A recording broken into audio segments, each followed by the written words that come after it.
ainihin dalilin ganawa Tinubu da Kwankwaso da kuma Sanusi Lamido Sanusi na biyu a Faransa. Bayanai sun ƙara fitowa game da ganawar sirri da shugaban ƙasar Najeriya mai jiran gado wato Bola Ahmed Tinubu da kuma tsohon gwamnan jihar Kano Sanata Rabi'u Musa Kwankwaso, har ma da tsohon sarkin Kano na 14 wato Muhammadu Sanusi na biyu a birnin Paris da ke ƙasar Faransa. Jaridar Aminiya ta rawaito cewa Tinubu ya sa labule da Kwankwaso ne, wanda shi ne ɗan takarar shugaban ƙasa na jam'iyyar NNPP a zaben da aka yi 2023 da nufin jawo shi domin su yi tafiya tare bayan a rantsar da gwamnatin Tinubu a ranar 29 ga watan Mayun da muke ciki. Kwankwaso ya tabbatar da ganawar, inda ya ce a ranar Alhamis zai ƙarin bayani a kai, kamar yadda kafar labarai ta TRT Afirka ta rawaito shi.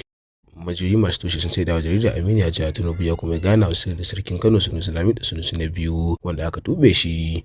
Haka shi ma Kwankwaso ya ganawa sirri da tubabben sarkin. Manufar tattaunawa mutum ukun da aka yi daban-daban ita ce aniyar zaben shugaban ƙasar Najeriya wato Bola Ahmed Tinubu na yin aiki da waɗannan manyan mutane daga jihar Kano, in ji ɗaya daga cikin majiyoyin. Kwankwaso ɗan siyasa ne mai ɗimbin magoya baya a Kano da ma faɗin arewacin Najeriya. Tsohon sarkin Kano Muhammadu Sanusi na biyu ƙwararre ne a fannin tattalin arzikin ƙasar nan. Tsohon sarkin Kano Muhammadu Sanusi na biyu ƙwararre ne a fannin tattalin arziki da ƙasar nan ta shaida da muhimmiyar rawar da ya taka a lokacin da yake gwamnan babban bankin Najeriya wato CBN.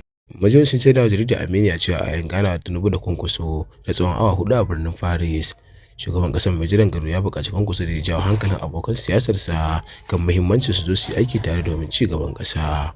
Sun kuma amince akan za su ci gaba tattaunawa, sannan ya yi wa ɓangaren Kwankwaso tayin kujerun ministoci.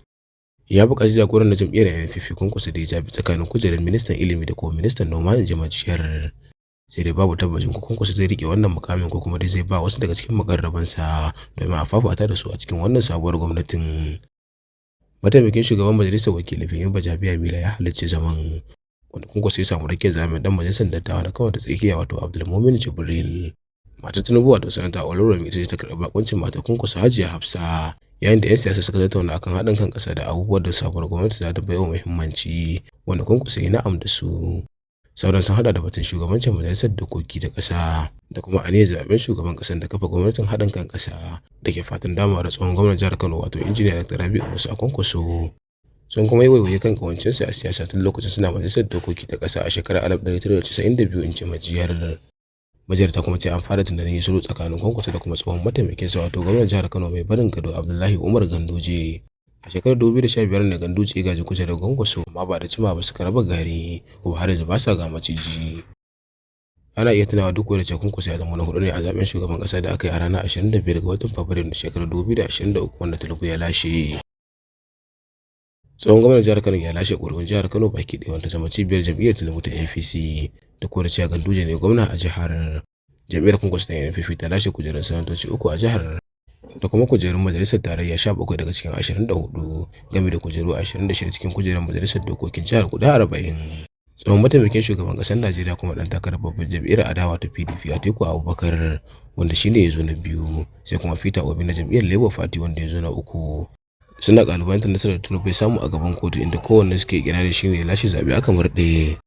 Tinubu yana ganin cewa duk da Kwankwaso ya kayar da shi a zaben da aka yi na shugaban ƙasa a jihar Kano, ƙuri'un da ya samu a jihar Kano da lokacin arewacin Najeriya sun taka muhimmiyar rawa wajen kaiwa ga nasara. Da haka yake yin duk wani mai yiwuwa wajen jawo yankin a jika. Tinubu ya samu ƙuri'a miliyan 2,652,235 daga yankin, wanda shine kaso 30 cikin 100 na ƙuri'un da ya samu a faɗin ƙasar. Alaƙar siyasa tsakanin Kwankwaso da Tinubu dai ba sabuwa ba ce. Hasali ma tare suka kafa jam'iyyar APC gabanin zaben shekarar 2015, kuma jam'iyyar ta kayar da shugaba mai ci wato Goodluck Jonathan da jam'iyyar APC na jam'iyyar PDP a zaben shugaban ƙasa. Kawo yanzu dai babu wani cikakken bayani game da abin da Tinubu ya tattauna da sarkin Kano Sanusi na biyu, amma majiyar ta ce hakan ba zai rasa nasaba da siyasar jihar Kano ba.